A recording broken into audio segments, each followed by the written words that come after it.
ഈ പ്രപഞ്ചത്തിലെ അത്ഭുതങ്ങളെ എടുത്തുകൊണ്ട് സത്യം ചെയ്യുകയാ. പ്രപഞ്ചത്തിലെ അത്ഭുതങ്ങളെ എടുത്തുകൊണ്ട് സത്യം ചെയ്യുകയാ സഹോദരങ്ങളെ. ലോകത്തിന്റെ മുമ്പിൽ നമ്മുടെ ഭാരത രാജ്യം നെഞ്ചുറപ്പോടെ, കരുത്തോടെ, യശസ്സോടെ, അന്തസ്സോടെ ഉയർന്നു നിൽക്കുന്ന സമയമാ. മംഗളയാൻ എന്ന് പറയുന്ന പേടകത്തെ സഹോദരങ്ങളെ 40 കോടി കിലോമീറ്ററുകൾക്ക് അപ്പുറത്തുള്ള ചൊവ്വ ഗ്രഹത്തിലേക്ക്, ചുവന്ന ഗ്രഹത്തിലേക്ക് 450 കോടി രൂപ മുടക്കിയിട്ട് പറന്നുവിട്ട മംഗളയാൻ ഉണ്ടല്ലോ. ആ മംഗളയാൻ ആദ്യ പരീക്ഷണത്തിൽ തന്നെ വിജയിച്ച ലോകത്തിന്റെ നെറുകയിലുള്ള ഏകരാജ്യം നമ്മുടെ രാജ്യമായ ഇന്ത്യ. നമ്മൾ ഈ രാജ്യക്കാരാ, നമുക്ക് അഭിമാനിക്കാം. അല്ലാഹു ഖൈർ നൽകുമാറാകട്ടെ. അതുപോലെ തന്നെ അവിടെ കാലുകുത്തിയിട്ടുള്ള രാജ്യങ്ങളിൽ 4ാം സ്ഥാനവും ഇന്ത്യ കൊണ്ട് മറന്നു പോകണ്ട. ഞാനൊന്ന് പറയുന്നു, ഇത്രത്തോളം ടെക്നോളജി ഡെവലപ്മെന്റുകൾ ലോകവ്യാപകമായി, രാജ്യവ്യാപകമായി നടന്നുകൊണ്ടിരിക്കുമ്പോ അല്ലാഹുവിന്റെ ഖുർആൻ സത്യം ചെയ്യുന്നത് ഏതാണ്? ആദ്യമായിട്ട് പടച്ചവൻ എടുക്കുന്ന വസ്തു ഏതാണെന്നറിയുമോ? 15 കോടി കിലോമീറ്ററുകൾക്ക് അപ്പുറത്തുള്ള 15 കോടി കിലോമീറ്ററുകൾക്ക് അപ്പുറത്തുള്ള സൂര്യനുണ്ടല്ലോ. നമുക്ക് പ്രകാശം തന്നുകൊണ്ടിരിക്കുന്ന സൂര്യനുണ്ടല്ലോ. അല്ലാഹുവിന്റെ ഖുർആൻ പറയുകയാ, വശംസി വളുഹാഹാ വശംസി വളുഹാഹാ വശംസി വളുഹാഹാ വൽഖമരി ഇദാ തലാഹാ വന്നഹാരി ഇദാ ജല്ലാഹാ വല്ലൈലി ഇദാ യഗ്ശാഹാ വസ്സമാഇ വമാ ബനാഹാ വൽഅർളി വമാ തഹാഹാ വനഫ്സിൻ വമാ സവ്വാഹാ فألهمها فجورها وتقواها قد أفلح من زكاها وقد خاب من دساها.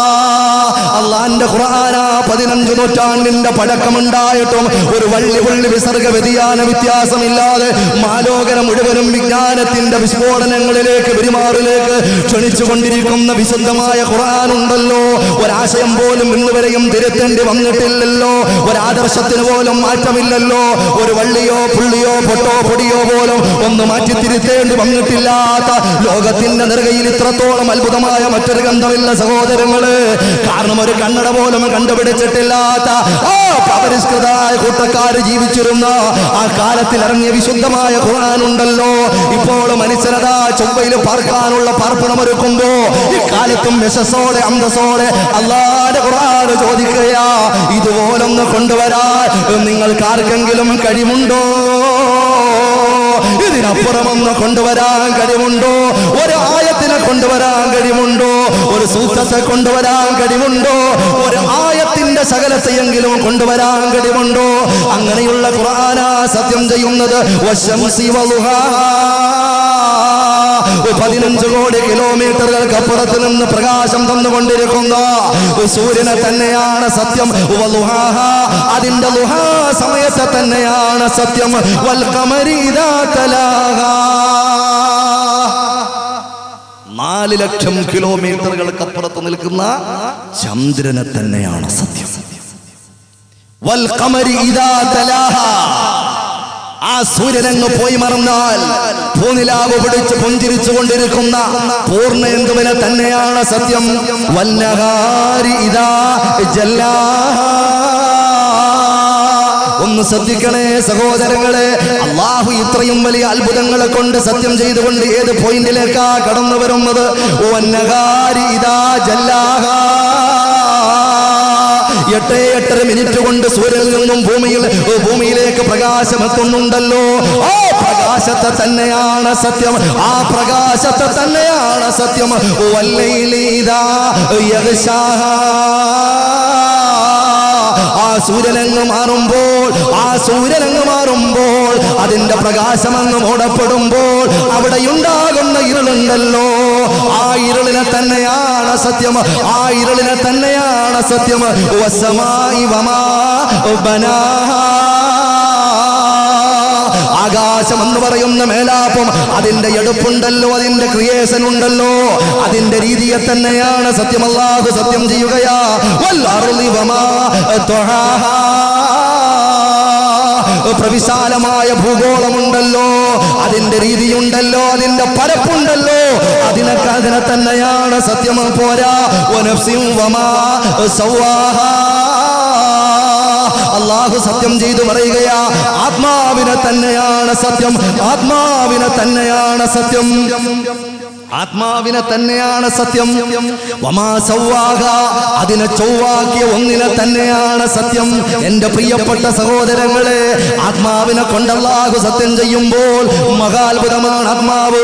ഇന്ന് വരെയും പല കണ്ടുപിടുത്തങ്ങളും ശരീരത്തിന്റെ ഉള്ളിലും പുറത്തും ഉണ്ടായിട്ടുണ്ടെങ്കിൽ പല പ്രവർത്തനത്തെക്കുറിച്ച് ശാസ്ത്രമിത മെഡിക്കൽ സയൻസ് അവകാശപ്പെടുന്നുണ്ടെങ്കിലോ പല അഭിപ്രായങ്ങളും പറയുന്നുണ്ടെങ്കിലോ പല രോഗങ്ങളെയും കണ്ടുപിടിക്കുന്നുണ്ടെങ്കിലും ഇന്നത്തെ ന്യൂസിൽ തന്നെ നമ്മൾ അറിഞ്ഞതെന്താ?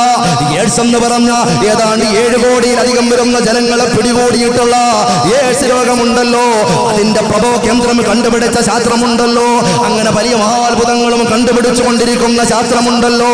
ഞാനൊന്ന് ചോദിക്കുന്നു, ആ ആത്മാവ് ഇന്ന് വരെയും അതിന്റെ രീതി പറയാൻ, ആത്മാവിന്റെ നിറം പറയാൻ ശാസ്ത്രത്തിന് കഴിഞ്ഞിട്ടുണ്ടോ? അതിന്റെ വണ്ണ വലിപ്പത്തെ കുറിച്ച് പറയാൻ ശാസ്ത്രത്തിന് കഴിഞ്ഞിട്ടുണ്ടോ? ഏതെങ്കിലും ഒരു എക്സ്റേയിലോ സ്കാനിങ്ങിലോ ഏതെങ്കിലും ഒരു സ്കാനിങ്ങിൽ ആത്മാവ് തെളിഞ്ഞിട്ടുണ്ടോ? ഇല്ല ഇല്ല ഇല്ല, അതൊരിക്കലും തെളിഞ്ഞു വരൂല. അല്ലാഹു പറയും, ഖദ് അഫ്ലഹ മൻ സക്കാഹ, ഖദ് അഫ്ലഹ മൻ സക്കാഹ. ആ ആത്മാവിനെ പരിശുദ്ധപ്പെടുത്തിയവൻ വിജയിച്ചു കേട്ടോ. ആ ആത്മാവിനെ ശ്രദ്ധിച്ചവൻ വിജയിച്ചു കേട്ടോ. ആ ആത്മാവിന്റെ പ്രവർത്തനങ്ങളുമായി ആത്മീയ വിഭവങ്ങളുമായി ബന്ധപ്പെട്ടവൻ വിജയം കൈവരിച്ചു കേട്ടോ. വഖദ് ഖാബ മൻ ദസാഹ. ആത്മാവിനെ മലീമസപ്പെടുത്തിയവൻ, ആത്മീയമായ രംഗങ്ങളിൽ അഭിരുചി കൈവരിക്കാത്തവൻ, ആത്മീയമായ ഗ്രന്ഥവുമായി പരിചയമില്ലാത്തവൻ, ആത്മീയമായ വിഷയങ്ങളുമായി പരിചയമില്ലാത്തവൻ, ആത്മീയമായ നേതൃത്വവുമായി പരിചയമില്ലാത്തവൻ, ആത്മീയമായ സംരംഭങ്ങളിൽ പുറംതിരിഞ്ഞു നിൽക്കുന്നവൻ, സഹോദര, അവൻ പരാജയപ്പെട്ടു പോകുമെന്ന് ഖുർആൻ പറയുകയാ. ഒന്നാലോചിക്കണേ, ആലോചിക്കണേ സഹോദരങ്ങളെ, ആലോചിക്കണേ. നമ്മുടെ ഖൽബിനെ കുറിച്ചൊന്ന് ചിന്തിക്കണേ.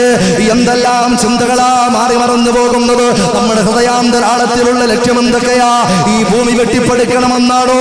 ഈ ഭൂമിയിൽ പർവ്വത സമാനമായ രമ്യകർമ്മങ്ങൾ തീർക്കണമെന്നാണോ?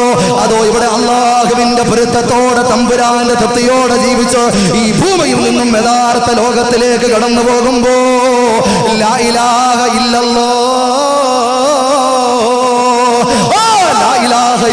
പറഞ്ഞ് സന്തോഷത്തോടെ മരിക്കണമെന്നാണോ? പടച്ചവന്റെ സായൂജ്യം അനുഭവിച്ചു മരിക്കണമെന്നാണോ? അല്ലാഹുവിന്റെ സ്വർഗം കണ്ട് മരിക്കണമെന്നാണോ? തമ്പുരാന്റെ പുണ്യഗേഹം കണ്ട് മരിക്കണമെന്നാണോ? ആലോചിച്ചോ. തയ്യാറെടുക്കാനുള്ളവർ തയ്യാറെടുത്തോ. എന്റെ പ്രിയപ്പെട്ട സഹോദരങ്ങള്, ആ ഹൃദയാന്തരാളത്തിലുള്ള രോഗങ്ങളുണ്ടല്ലോ, അത് ചെറുതല്ല ചെറുതല്ല ചെറുതല്ല. എല്ലാ ജീവിതവും നഷ്ടപ്പെടുത്തുന്ന രോഗങ്ങളാ ഹൃദയാന്തരാളത്തിലുള്ള രോഗങ്ങൾ. അല്ലാഹു ചിന്തിക്കാൻ തൗഫീഖ് നൽകുമാറാകട്ടെ.